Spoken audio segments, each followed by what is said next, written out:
Now, the statistics are stark. Youth unemployment is at crisis levels, infrastructure is crumbling, and access to basic necessities like healthcare and education is a luxury for many.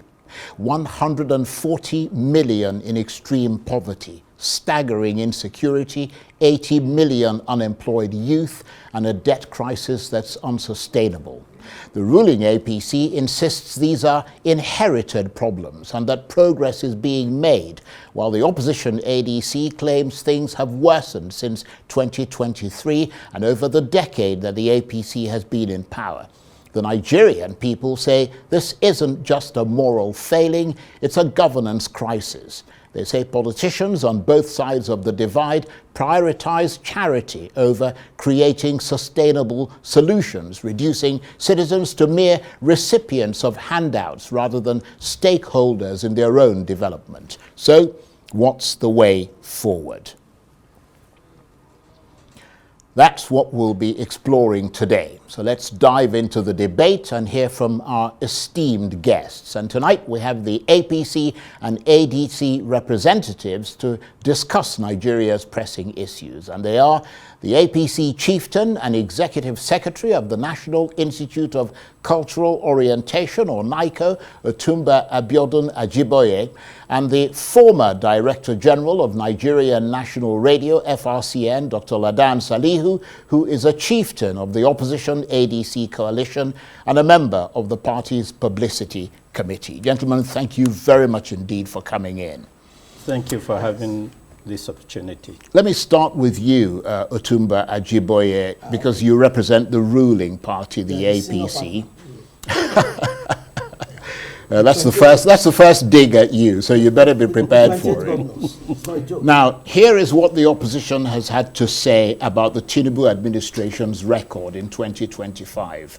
Nigeria is now home to 140 million people living in extreme poverty, the highest number in the world. This country is grappling with one of the world's hungriest populations. There is staggering insecurity, so much so that the US has had to intervene.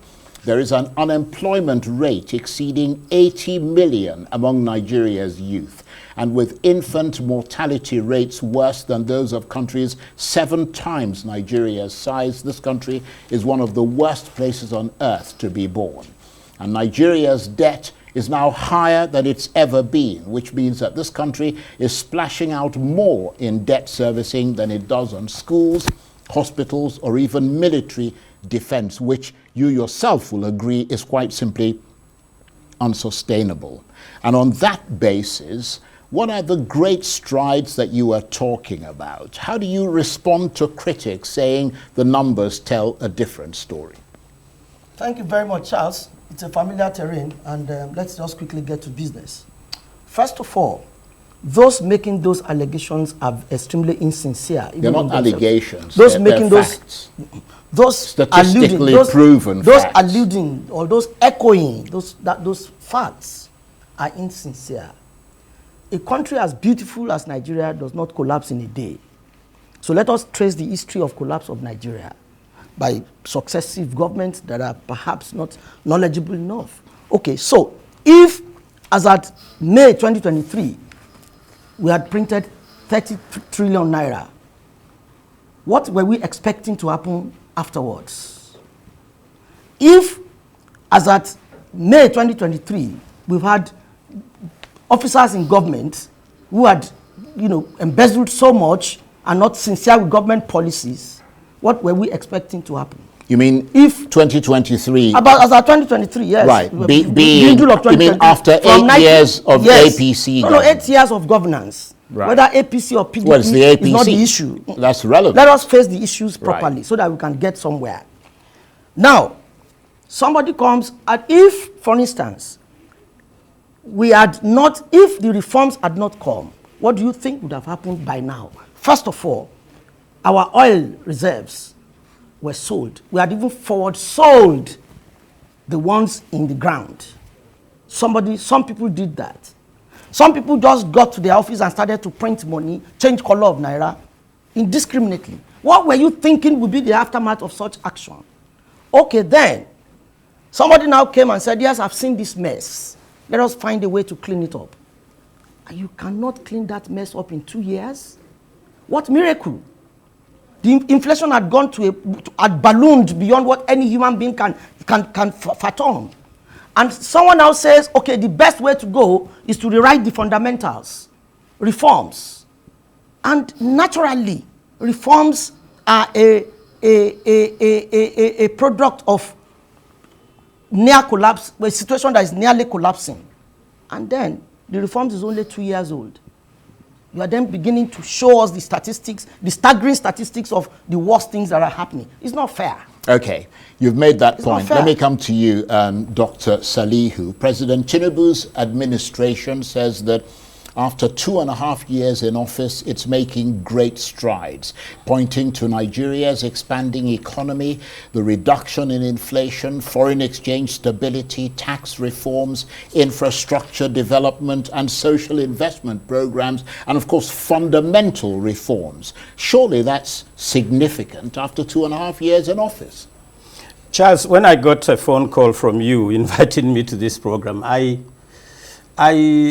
told myself that if it's going to be a conversation between the APC and the ADC, I will be facing a lot of alibis and innuendos that detailed the chronological failure of a system, a government in charge.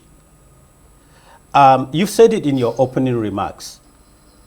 In 2014, and you can Google that as well as our listeners. In 2014, the multi-dimensional poverty that beset Nigeria was, 43%. In 2019, it has skyrocketed.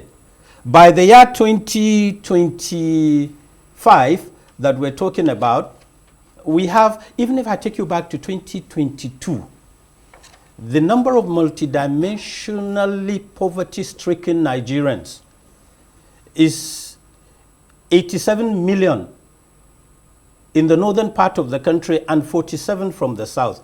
When you aggregate it, it's 41 million.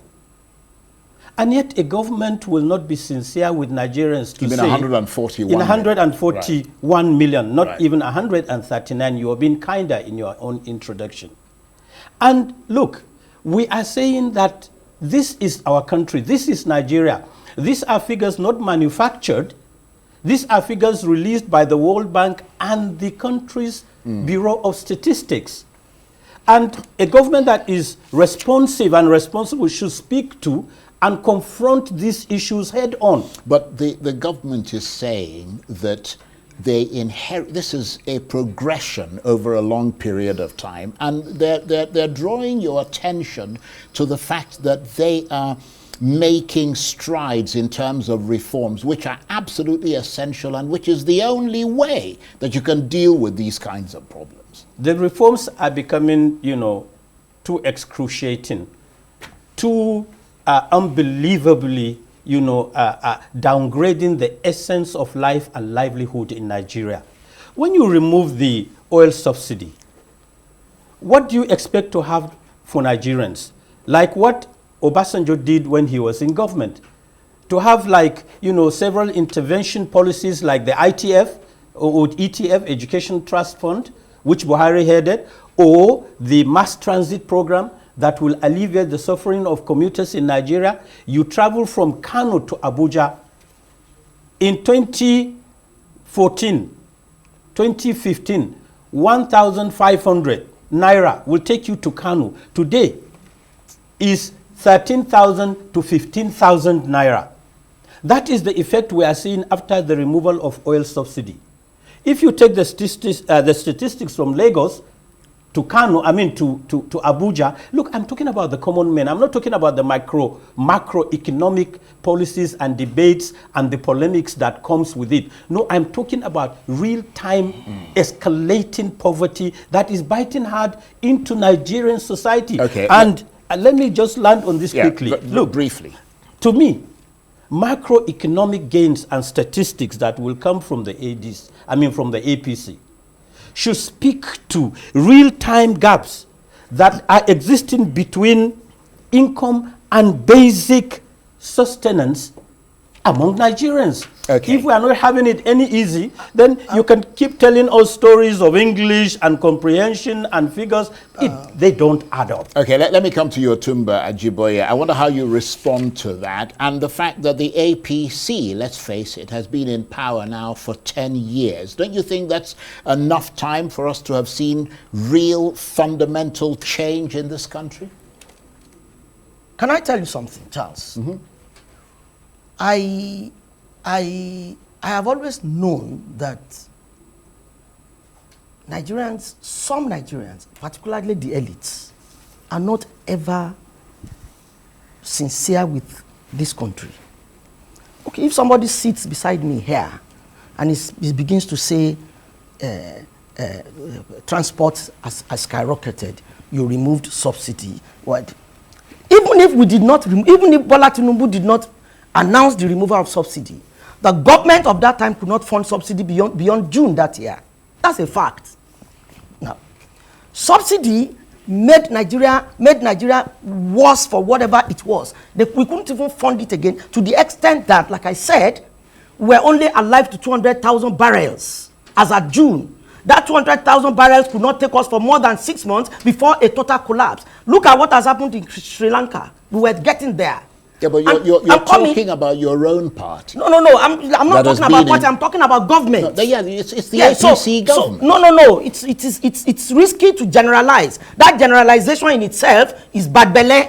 So don't go there. Let us talk about government, as in government. Government of Bola Tinubu. What has it done? The government of Bola Tinubu. Look at as at December. Government. I'm not interested in that yet. I'll come back to it. As at December 2023, inflation was 28.9%. As at 2024 December, it was 34.8 due to some reasons. 2025 January, it has come to 24.4, right? And by June 2025, it has come down to 20%. Yeah, but you changed inflation. The figures. No, that is inflation. You rejigged the figures. No, let me make my point. The point I'm making is very simple. When we made missteps as a country, problems happen in the morning, but they manifest at night. When we had made several missteps as a country, such as just printing money, such as selling crude oil, such as, not being able to curb, insecurity and all of that, the effect comes to happen. And somebody says, why is the effect happening at the time it is happening? I don't have any words for such comment. All I know about such comment is insincerity. Now, let's move forward. Talking about rejigging the economy, what has Bola Tinubu not done? In the area of agriculture, over 2,000 tractors have been imported, so to speak. In the area of health, that you are talking of infant mortality, there are a lot of strides he has made in the area of health, whereby even talking about dialysis. You go to do dialysis, kidney problem, in some of these hospitals, dialysis is free, paid by government. NEL Fund is disbursing money to student loans.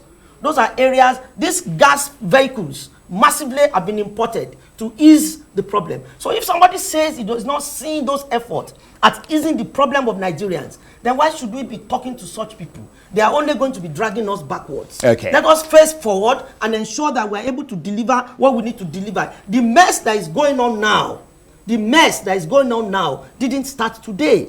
Where were they? Those that call themselves ADC coalition, they were prominently part of the mess. Bring them out one by one. I'll tell you the role they played in the mess. Even Peter Obi in Anambra was a mess. This guy from Port Harcourt, what's his name now? Remind me. Transport minister was a colossal mess. You mean Rotimi Amechi? Oh yes, it was a mess. All of them were a pack of mess, and they grouped themselves together. But Rotimi Amechi was a part of the APC. So the mess. So the moment he was out of government, he started to cry. Let me come to Dr. Salihu, because he has raised some very interesting points, and the question must be, given the way the coalition and the ruling party have essentially been almost one of the same kind, in bed with each other, what's the difference? I mean, how would you address these crises that you're criticizing? Because it's very easy to sit down and criticize, quite another thing to actually be in the saddle and make a difference. You see, there's a difference between people that are experienced, qualified, tested and trusted on one hand, and on the other, when you have rookie greenhorns that do not even understand the mechanics and principles of administration at the highest level of governance. Yeah, but nobody can describe President Tinubu as a rookie. He is a rookie in national politics, in Lagos politics, yes. In Lagos administration, yes. Yeah, but some of the but people at the national level, Charles, are going from the states to the national level. At the national level, you get it.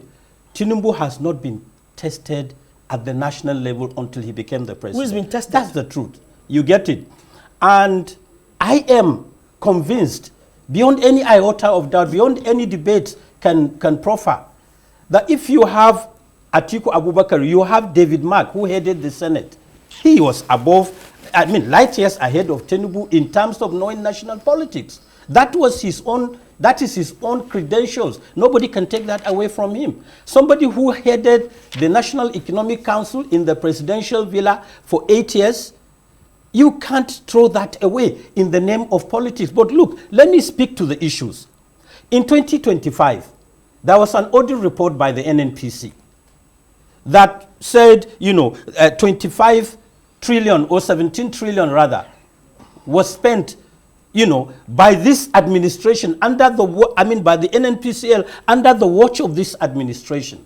17 trillion by a single parastatal of the federal government, and 7.1 trillion of that money was spent on what? On energy security cost. That is utilizing that money to secure, pipelines, security in terms of, infrastructure and so on. But the mind-boggling thing, Charles, and which also annoys the average Nigerian, is the fact that 8.6 trillion was spent on what? On addressing price gaps between the pump price, the landing cost, transportation, and what have you. And my brother here is talking about issues that have to do with subsidy and so on.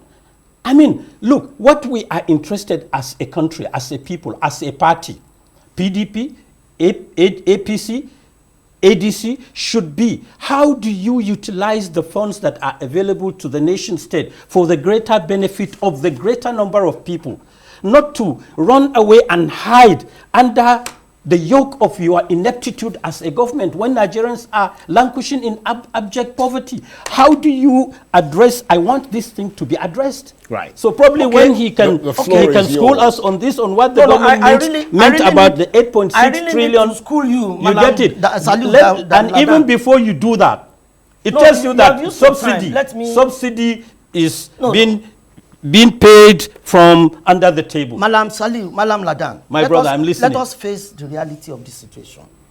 I am not that person that treats symptoms of malaria. I'd rather take you away from where mosquito is so you don't have malaria. That is the intelligence that Bola Tinubu has above all those people you have mentioned. None of them has what I call economic intelligence. David Mark cannot run a local government finance. Quote me. Atiku Abubakar does not even have the knowledge of what they call finance or economics. This was a man who was an international finance expert. It takes a finance expert to dabble into these reforms he's doing. What is the reform talking about? Saying, okay, tax reform, for instance. You put your Rolls Royce on the road, you don't pay tax. There's no iota of in that tax reform that seeks to hit the poor. It's not about the poor. But we're saying that one of the problems Sri Lanka had was tax cuts. We denied them revenue to run the state. You sit here, you say he's a rookie in national governance. Is that the issue? Is that the issue? Those who had been president, head of state before and became president, didn't they make mistakes? Colossal mistakes that is running us into this kind of catastrophe.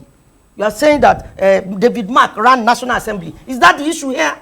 The issue here is that somebody says I need to confront the problem of Nigeria. To confront the problem of Nigeria is not to treat malaria, but to kill the mosquitoes around or provide mosquito net. Please let me land. Yeah. Therefore, until you are able to solve the fundamental problems, every symptom or consequence of the problem will just be rattling you. Okay. The way it's rattling them in just briefly, in the midst of all this, the president was absent for more than half of the year in 2025. He spent 196 days abroad, according to Peter Obi, more than he spent in his own country.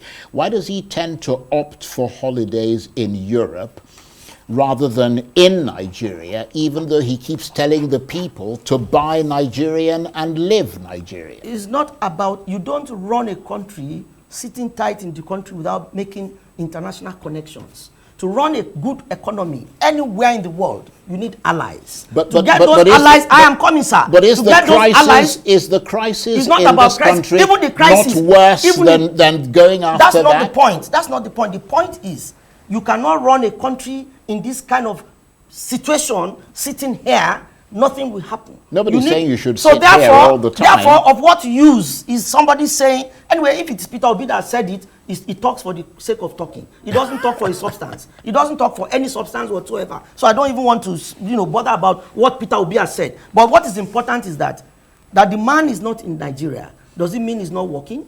I was with him in Brazil, and I know how much strides we took away from Brazil. He's in Abu Dhabi. Investments are coming in from Abu Dhabi. I understand that. But so why is anybody complaining about that? When the country is dealing with emotional crisis, when the country is dealing emotional crisis with crisis of insecurity and crisis where people are dying and people are being killed, the country needs to hear from the person that they elected as the president. That aside. You can't say that aside. I want to address fundamental. The issue. I agree. Which of the governments ever since Jonathan has addressed insecurity as much as Bola Tinubu has done? When Donald Trump made that statement, it took an intelligent diplomatic handler to tweak that statement from a catastrophe point to a point of negotiation. To the extent that they received our delegation, we discussed, we enlightened them on what they probably did not know. That it's not about Christian genocide. Now, they came here and did their own investigation. They are now helping us. That's the way we see it. That you have a point there, because today it's the Americans delivered quite a lot of military equipment to the Nigerian government. It is his intelligence. So that's being fair. It is the intelligence of Bola Tinubu that has resulted into that. If he had panicked, like they would have panicked, the whole situation would have ballooned into some catastrophe we may not be able to manage. So therefore, Bola Tinubu is not a man anybody will sit here and denigrate. I know him very well, and I know that none of those parading themselves at the ACC has 20% of his intelligence. Talk less of his experience. Okay. Talk less of his... I don't know where the statistics I am saying for that percentage is take coming me to from. court, I will defend it. I know what I'm saying. Okay. I know quite a lot of them. Let me come to you, Dr. Ladan Salihu, for your response to that.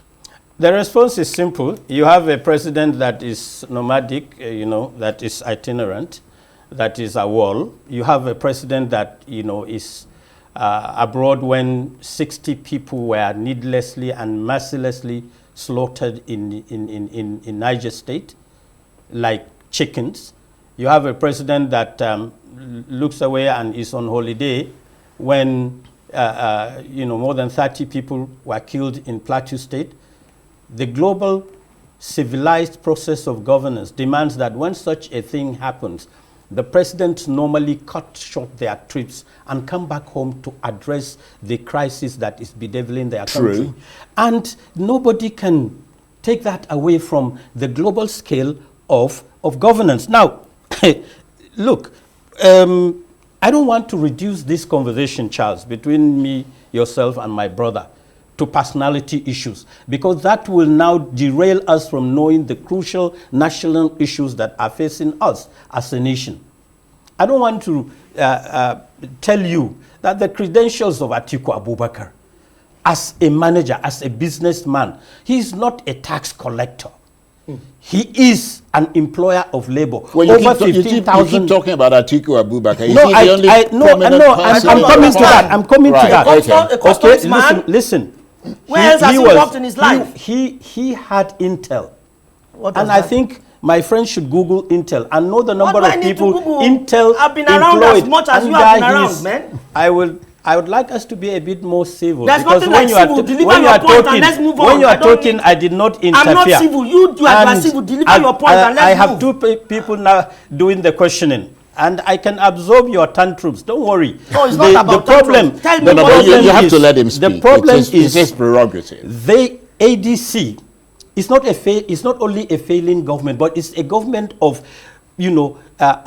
catastrophic proportions. You mean the APC? APC. He doesn't know the name of his party anymore. The APC is a government of catastrophic proportions when it comes to governance. Look, in 2025 alone, they have increased the number of unemployed Nigerians by 10 million. 10 million. These are facts. These are not issues. These are issues I want to address. I'm not addressing issues of who did what, who is a financial expert. No, the financial expert, whoever he was, has not been able to translate his expertise, has not been able to convince Nigerians his power of governance. He has not been able to translate the Lagos model into the national model. In 2 years. And in 2 years. In 2 years, you should make an impression. So if you don't make an impression, if you don't make an impression in 2 years, because we're almost out of time. An impression in 2 years, you have 2 years to go. Nigerians cannot wait to be basking, and we cannot wait to be basking in poverty and accept the literature that, no, I am here for 2 years. So we should all be dying for 2 years before you respond to the agony of Nigerians. It's unacceptable. We're almost out of time. Yes, I know. Dr. Ladan, please let me make it very clear and simple. And you claim to know Tinubu. You don't know Tinubu. Okay. I knew Tinubu in the household of MKO Abiola. Okay. Where were you? That's fine. I was a press officer to MKO Abiola. That's fine. When Tinubu did not enter politics. It's okay. So if it is respect, I would be the first to respect Tinubu because we have a history. That's so good. Don't come here and give me literature about what you know about Tinubu. Can I then make between my point? you and me? Go and ask him. He knows me first before you. I don't care. Okay. That's not the issue. So please don't come with stories about Tinubu. The issue here is that your principal that you represent, you don't know him well enough. But that's not the point. The point is, you don't seem to see anything good in what government is doing because you can never see. You are looking at government from the point of negativity. So therefore, your brain will never, not your ADC, your brains will never perceive any positive thing government is doing. But that's your business. The most important thing is that Nigeria from 2003 to now has raised internally generated revenue and is raising it a lot more in 2026. Yeah, but we're not seeing it. The point he was making, the point he was making is that we need, the only way that you can measure things is not quoting statistics to us, it's to show the difference that is making in the lives of the people. I'll tell you why you are not seeing it. One person in government, in the past government, who is now a member of their coalition, had over 57 buildings in Lagos, in Abuja.